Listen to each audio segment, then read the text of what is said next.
désordre et dans l'anarchie. Or, la conviction à ça nous conduit peut-être à l'observance stricte des actes cultuels, mais aussi à la bonne morale et à la bonne conduite. Oui, Babacar Sall, quelle est la place de ce livre, Racines égyptiennes de la musulman dans l'égyptologie? Je rappelle que vous êtes égyptologue à l'université Cheikh Anta Diop de Dakar. C'est un ouvrage qui fera date, dans la mesure où, comme je l'ai dit au début, c'est un courage. Il a fallu du courage pour poser ce problème. Beaucoup de gens avaient quelques idées, mais la religion est un problème très sensible. On préfère ne pas faire de rapprochement très osé. Parfois, il ouvre la voie. Donc, il ouvre un champ qui jusque-là était une sorte de, autour duquel il y avait une sorte de constat du silence.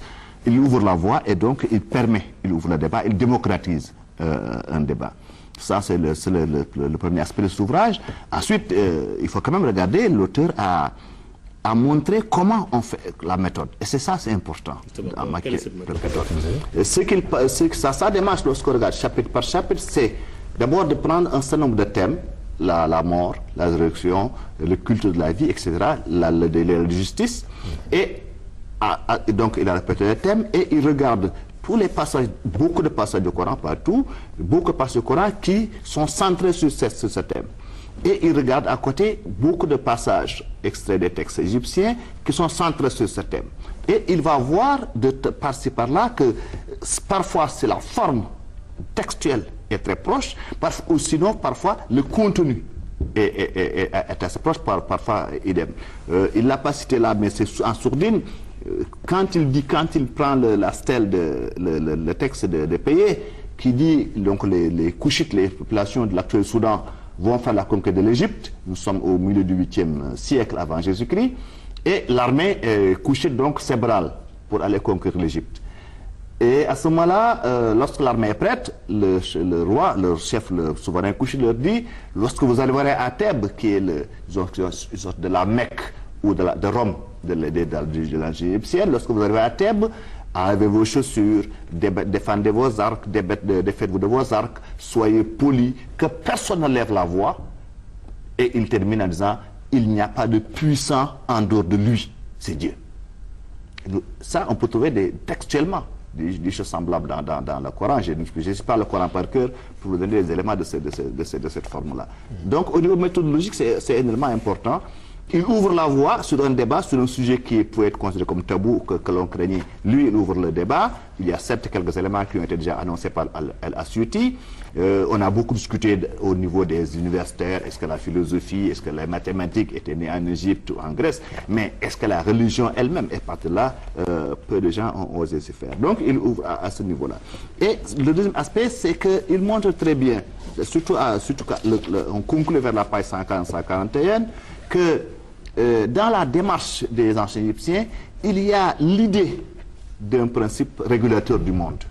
Sa théorie, c'est que tant qu'on ne reviendra pas à la morale sociale, il y aura forcément, peut-être pas anarchique comme il dit, mais le monde sera un monde constamment instable.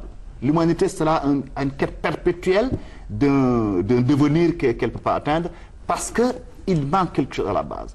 Et ce qu'il prône, et donc là, il devient un homme d'action, l'ouvrage devient un ouvrage d'action. Revenez à la morale de départ, et à ce moment-là, l'instabilité du monde, la crise du monde, le caractère de plus en plus accru des tensions qui secouent le monde peut disparaître, parce que le constat, et le fait, c'est qu'on a fait des nombres de progrès énormes en technique et en sciences. Or, la précarité, l'angoisse, comment on appelle ça, la multiplication des maladies dites, comment on appelle ça, d'origine psychosomatique augmente. Et ça, c'est quoi? C'est le stress, c'est qu'il y a beaucoup de richesses, mais on ne s'en pas profiter. Parce qu'au départ, il y a peut-être un rapport de valeur qui est posé. Et il prône donc à ce niveau-là une sorte de programme d'action pour que le monde soit un monde vivable, pour que les tensions s'estompent ou diminuent, pour que l'humanité retrouve son chemin précis. Il faut qu'on revienne à la morale. Et cette morale-là, il essaie de poser dans l'ouvrage. Il essaie de voir comment ça s'est manifesté pour la plus ancienne fois en Égypte, comment ça s'est transmis et comment c'est véhiculé par l'islam. Je pense que lorsque le prophète de l'islam se propose, il dit bien qu'il est venu pas pour faire table rase de tout ce qui s'est passé, mais pour relaver, pour renettoyer, pour adapter tout ce qui avait été révélé avant lui et pour compléter.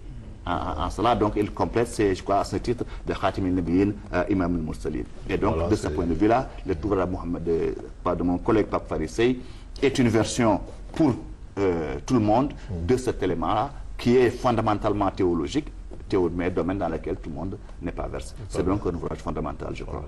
Voilà, donc c'est sur cette conclusion, cet espoir donc, qui est suscité par l'auteur, Papa Farisei, dans ce livre Racines égyptiennes de l'au-delà musulman, que prend faire cette émission Écho de la Oumma. Nous reviendrons certainement sur les temps forts de cet ouvrage dans d'autres rendez-vous. Merci et à la prochaine.